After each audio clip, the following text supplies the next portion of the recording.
Assalamualaikum warahmatullahi wabarakatuh. Kembali lagi dalam mata kuliah Hukum Perlindungan Konsumen.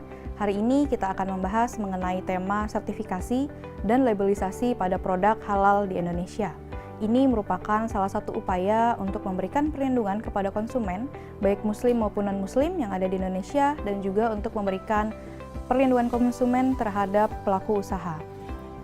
Baik, kewajiban sertifikasi halal ini merupakan amanat dari peraturan perundang-undangan yang ada di Indonesia, yaitu Undang-Undang Nomor 33 Tahun 2014 tentang jaminan produk halal, yang kemudian mengalami perbaikan atau revisi dengan Undang-Undang Cipta Kerja. Peraturan perundang-undangan ini mengalami banyak perubahan, terutama terkait dengan adanya ketentuan sertifikasi halal produk usaha mikro kecil, yang dimana mendapatkan kemudahan dalam hal perizinan sertifikasi untuk dapat melakukan pernyataan sepihak ataupun self-declare dari pelaku usaha tersebut.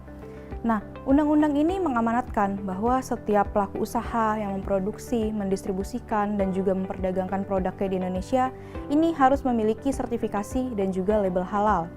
Apa saja yang perlu disertifikasi berupa barang ataupun juga jasa.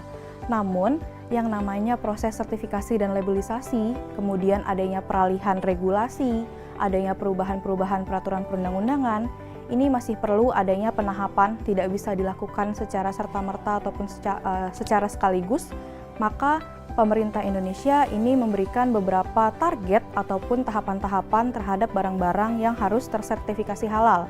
Di sini bisa kalian lihat dalam paparan, dari mulai obat tradisional hingga dengan barang kesehatan itu ditargetkan juga memiliki sertifikasi dan juga labelisasi halal. Nah, mengenai ketentuan tadi, mengenai ketentuan kapan harus tersertifikasi halal, itu ada di Peraturan Pemerintah Nomor 39 Tahun 2021, yang kemudian di sini Undang-Undang Jaminan Produk Halal ini harus direvisi ataupun dilengkapi dengan Undang-Undang Cipta Kerja. Adanya kemudahan pelaku usaha mikro dan kecil dalam pemenuhan kewajiban sertifikat halal melalui pernyataan pelaku usaha mikro dan kecil, di mana pelaku usaha ini yang memang memiliki produk-produk dengan positive list atau produk-produk yang tidak perlu diragukan lagi kehalalannya, ini bisa melakukan pernyataan bahwa memang produk yang diproduksinya dan diperdagangkannya itu adalah produk-produk yang halal.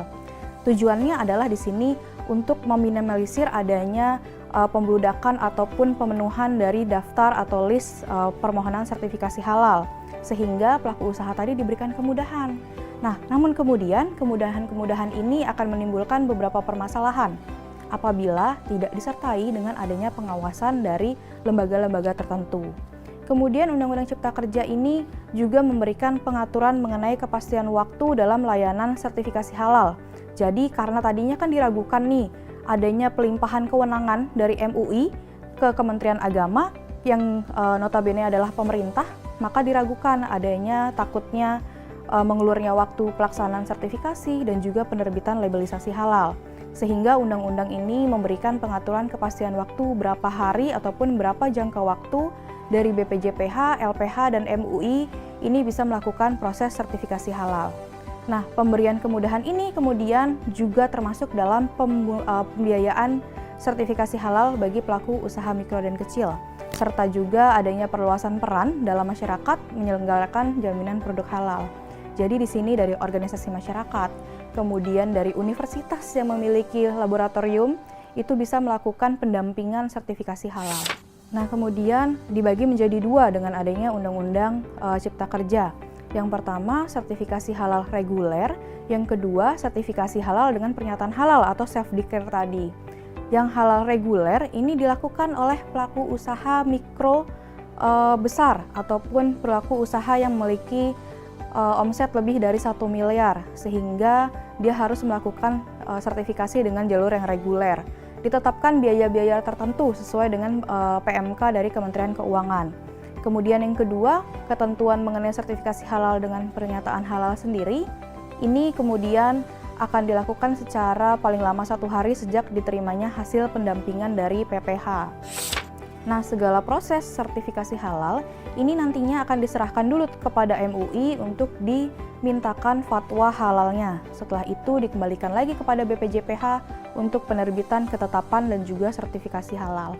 Nah, di sini ada stakeholder utama dalam sertifikasi halal di Indonesia. Di sini ada perbandingannya, yang sebelah kanan saya adalah self-declare, yang sebelah kiri adalah reguler. Perbedaannya yang paling ketara adalah kalau reguler, pelaku usaha itu membayar, kalau yang self-declare ini dibayar ataupun diberikan insentif-insentif seharga tertentu.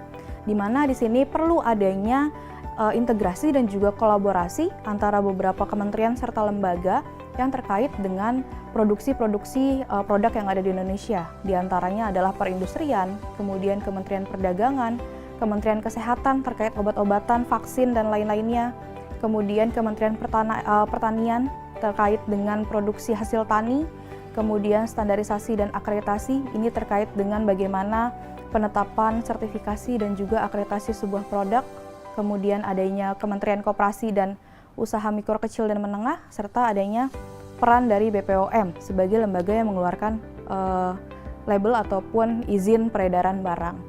Nah, kemudian pembiayaan tadi ini didukung dengan adanya Peraturan Kementerian Keuangan pada tahun 2019 dan juga didukung dengan keputusan Kepala Badan BPJPH di tahun 2021. Teman-teman kemudian nanti bisa mencari produk-produk yang memang beredar di masyarakat, belum memiliki sertifikasi halal, ataupun adanya indikasi bahwa produk tersebut adalah penipuan terhadap label sertifikasi halal. Karena dengan adanya Undang-Undang 33 tahun 2014, maka sudah diwajibkan segala hal yang memang klaimnya adalah halal harus memiliki sertifikasi dan juga labelisasi halal.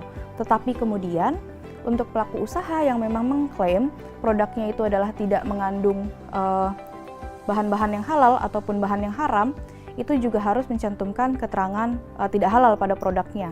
Teman-teman nanti setelah ini boleh kita elaborasi lagi lebih lanjut mengenai produk-produk yang beredar di masyarakat. Kita akan diskusikan pada pertemuan berikutnya. Terima kasih. Wassalamualaikum warahmatullahi wabarakatuh.